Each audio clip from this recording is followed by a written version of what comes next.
All right, welcome back with a quick little news of the day video here for you guys, in which I'm also going to be including a quick look at some of the bigger name players that are floating around the free agent pool currently. Of course, we just concluded our first regional league aspect of our first tour, heading into the playoffs. You'd imagine that even some of the bigger name teams that did make it into those regional playoffs, once those are complete, they will be making some minor changes, some of the teams.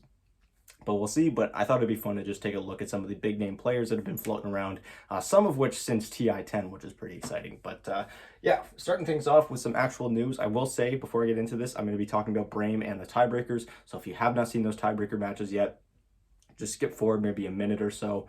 I'll give you guys a couple seconds here. Okay, good.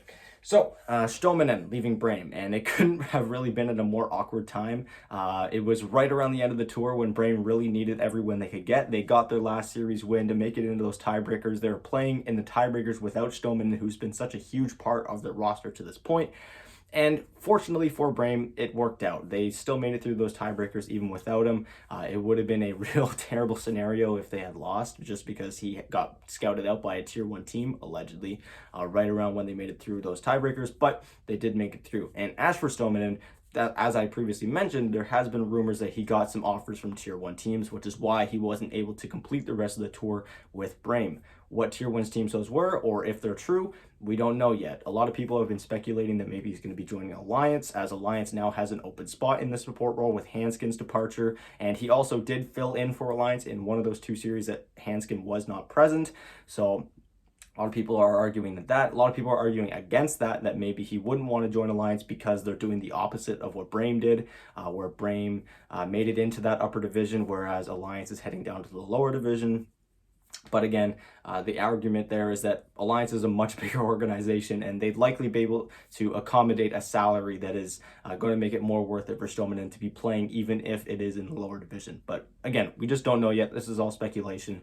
As of right now, Stoneman is a free agent, and we don't know where he's going to be going or who Alliance is going to be taking in to fill their spot. So yeah, we'll see. Links for everything I talk about in the video in the description as per usual. And I also have my hand-drawn logos here. Just saves me some time with editing and stuff like that. Unfortunately, I will not be able to do this for my power rankings video. It would take way too long to do that, even though it already takes a really long time to edit those and upload them. But, you know, just a little bit of jokes. But yeah, moving now to Eastern Europe, where we have a unfortunate situation when it comes to teams that own 2 separate rosters, like Gambit, like Nigma Galaxy, like LGD back in the day. The risk of running 2 separate rosters so close to one another. So of course, Nigma has their Western European stack, and they've also got their Southeast Asia stack, who previously or just recently made it into the upper division, which means that if they both make it to the major, only one of them is actually allowed to compete. But the likelihood of that happening is quite slim. Not to take anything away from either of the 2 teams. I think they're both quite talented, but you know, making it to a major is not exactly an easy thing. Well, the same thing kind of happened for Gambit, although not as fortunate as 2 teams of making it to a major. They had one of their teams, which was AS Monaco Gambit, the sponsored one, playing in the upper division, and then they had their sister team, their B team, I guess I could call it, playing in the lower division. And of course, AS Monaco Gambit had a pretty rough season in that upper division, in which they finished bottom 2, meaning that there are now 2 Gambit squads playing in the lower division, which of course is not allowed anymore. So unfortunately, we had to see the deactivation of the sister team, which was consisting of Smiling Knight, Meliul, Afterlife, Seiyu, Fentiman, and Coach Ahil. We don't know if any of these players are going to get scouted, if they're going to be staying on the inactive squad until maybe AS Monaco Gambit gets bumped back up to the upper division, or maybe just gets relegated out of the DPC altogether. We don't know if they're going to be patient enough to wait maybe 1 or 2 tours, as that may take a very, very long time, or if they're going to get scouted out, if Gambit's going to let these players go play for some other teams. We don't know. As of right now, they're sitting on the inactive bench, and we'll have to see what happens with them. But yeah, again, the unfortunate risk of running two teams from the same org so close to one another is that this is something that is highly possible. AS Monaco Gambit had their deciding matchup against Mind Games that could have prevented this whole mess, but of course they lost that. And not to put any blame on the players, obviously I'm not saying that they weren't playing their best, but you know, Mind Games was playing very well in that series. And unfortunately, again, this is the unfortunate risk of having 2 teams from the same org playing so close to one another. So yeah, we'll see. Now moving on to one of the free agents that we'll be talking about in our quick look here, Wiha, who didn't necessarily make a statement. Rather, one of the members from the community or one of the organizations made a statement regarding Wiha because we've heard so much speculation about whether or not he's going to be leaving Nigma. Again, he's still on the inactive squad and joining a new team, or if he's going to be staying on the inactive squad. He hasn't played for quite a long time at this point. It's been a long time since ILTW joined Nigma, and we heard that he's apparently quite stubborn when it comes to betting sponsors, and he's not willing to join any sort of organization or team that is supported or sponsored by betting companies. Even if he doesn't have to have the betting company written in his name in game, or if it's not actually put into his salary, he is not willing to participate with any org or team that is actually supported by them, which I don't have a list of all of the orgs that are supported by betting sponsors, but I'd imagine it's quite a lot. It's quite a common thing in the video game industry for organizations to be supported and funded by betting companies. It's a big, huge enterprise, I'll say. So I'd imagine this would limit Wiha's options in this case, in which maybe that's why we're not seeing him move around so much. He hasn't had the combination of a team that he believes in and also that isn't sponsored by a betting company.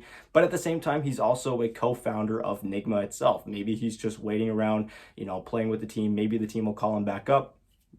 We just don't know at this point. So yeah, pretty interesting news. And, again, that limits the pool as to where Wiha could end up going. Again, I don't have a list of the teams that are actually supported by betting sponsors, but yeah, he's definitely putting his foot down on that one. He seems very, very stubborn about it, which is something that we already kind of knew about Wiha. We've heard a few, pro player clips, ex-pro player clips, talking about people that have played with Wiha in the past and how he was very, very stubborn and very, very in his own ways.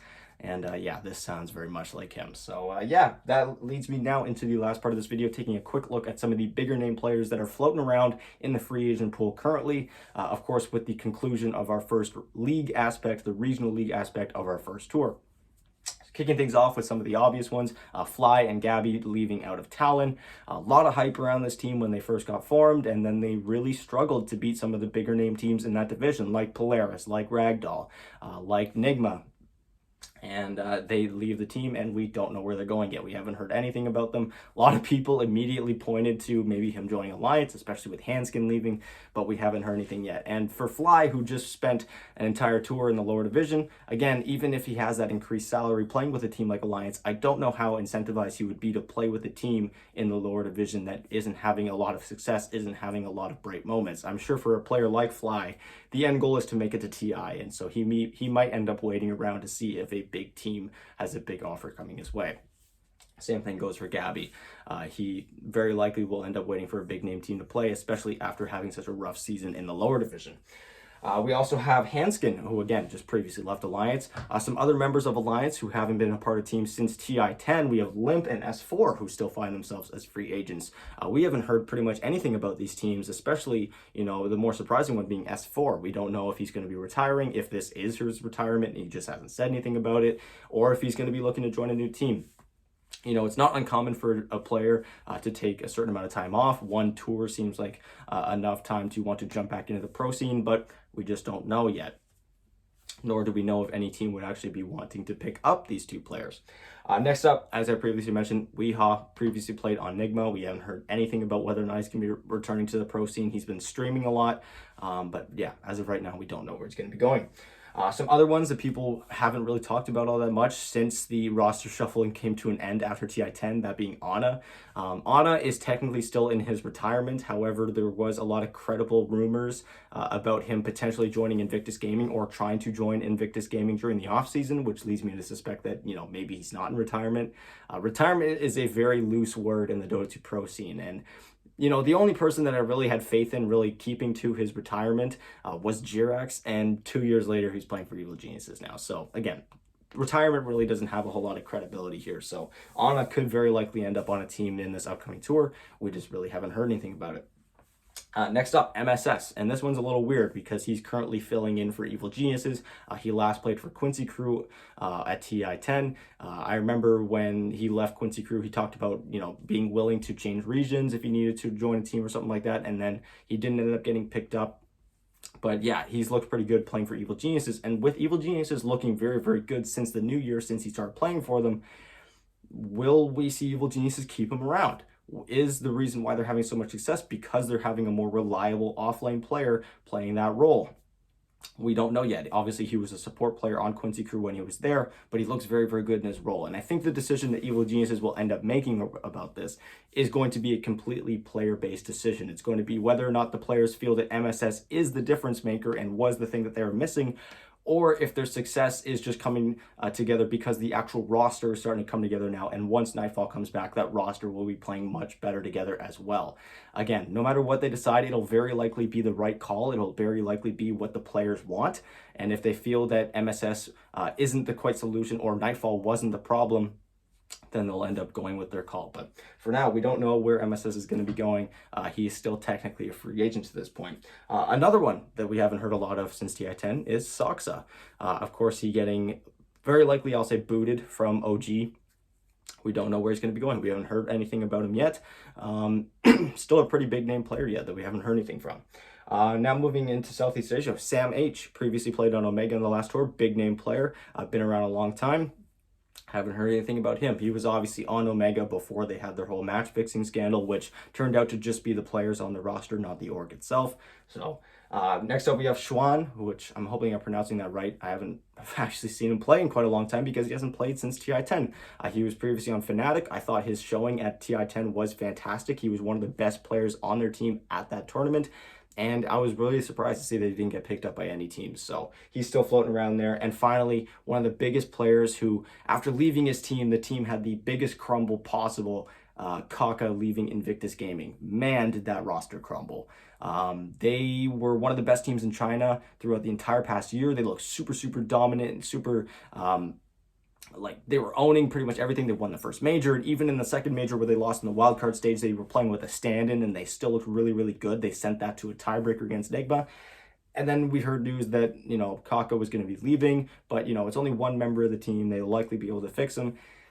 And then Invictus Gaming goes 1-6 on the season. It has been a miserable run for Invictus Gaming. Whether or not it's because Kaka ended up leaving, or if it was just the roster kind of crumbling apart with some problems that they've been facing for a long time, we don't know. There's very likely going to be changes coming to the roster, as they are definitely not going to be satisfied with the way that this season turned out. But yeah, Kaka is still currently floating around. And for IG, they're looking to maybe pick up some of these players on here. Not a lot of Chinese players on this list here, I will say. Especially because, like, the only one I have on this list is Kaka, who was previously on the team. But yeah, pretty interesting stuff. Let me know what you guys think in the comments down below. As always, thank you guys so much for watching. Feel free to like, share, subscribe, all that fun stuff. Join the Discord if you're at all curious. And again, links in the description. Today's Power Rankings day. I'll be having that video going up in quite a few hours, as it does take quite a few hours to do. And I'll be having reviews for every single region coming up throughout the next few days. So if you're at all curious about that, feel free to check them out. And yeah, thank you guys so much for watching. I'll talk to you guys later today with my power rankings. Bye.